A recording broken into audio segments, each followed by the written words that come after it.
Thomas's Christmas Party.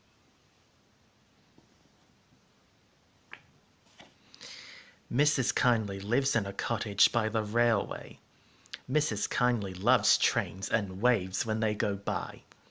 Once, when she was ill in bed, she saved Thomas from an accident. The Fat Controller sent her to Bournemouth to get well. Thomas and Toby missed her greatly and looked forward to welcoming her home again. Toby saw her first. "Peep, peep, peep," he whistled. "There's Mrs. Kyndley," and happily rang his bell. His driver, fireman, and all the passengers waved to welcome her home. Thomas was pleased too. His trains were heavy at Christmas time. "I can't do it, I can't do it," he panted sometimes. But Mrs. Kyndley cheered him on. "Oh, yes I can," he would puff bravely, forgetting the hard work. Thomas had never forgotten how she had saved him from an accident and always wanted to thank her properly. Toby agreed with him, and so did their drivers and firemen. "Let's give her a party at Christmas," they said. "Where can we hold it?" they wondered. "Our shed's much too small. There's no room for anyone else when we're inside." But Thomas's driver wouldn't give up. "Let's try at Tidmouth," he said. "I'm sure the big engines would like a party in their grand new shed.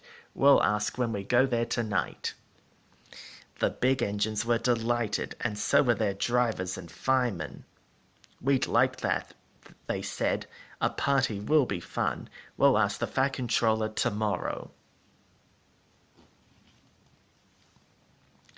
"A party for Mrs. Kyndley," said the Fat Controller. "What a good idea of Thomas. Let me see. We've no trains on Christmas or Boxing Day. We all want Christmas at home, of course, so Boxing Day will be best." So they made an invitation card. "Thomas, Toby, and friends request the pleasure of the company of Mr. and Mrs. Kyndley at a party at the new engine shed, Tidmouth, on Boxing Day at 5 p.m. RSVP, Sir Topham Hatt, Wellsworth, Sodor."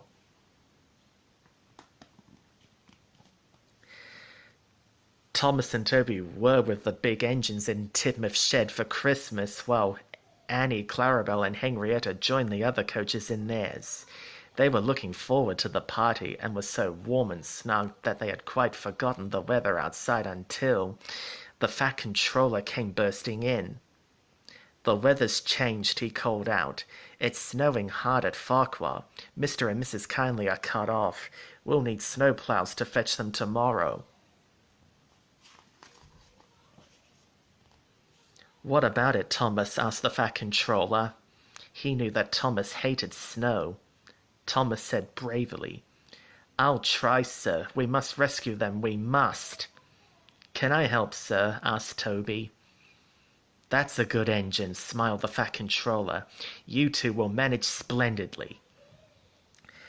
Early next morning, Thomas and Toby were both fitted with snowplows, and arranged back to back with a van carrying workmen coupled between them.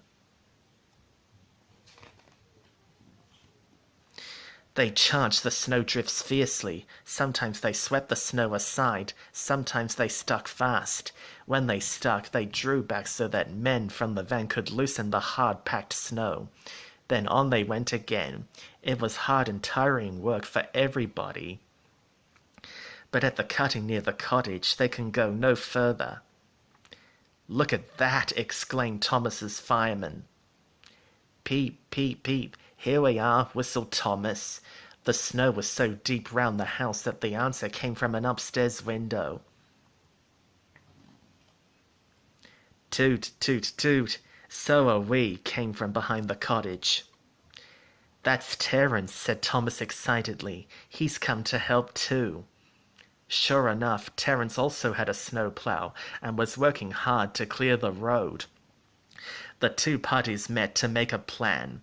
Terence's gang promised to clear the snow from round the house, while the railway gang dug a path from the house to the line.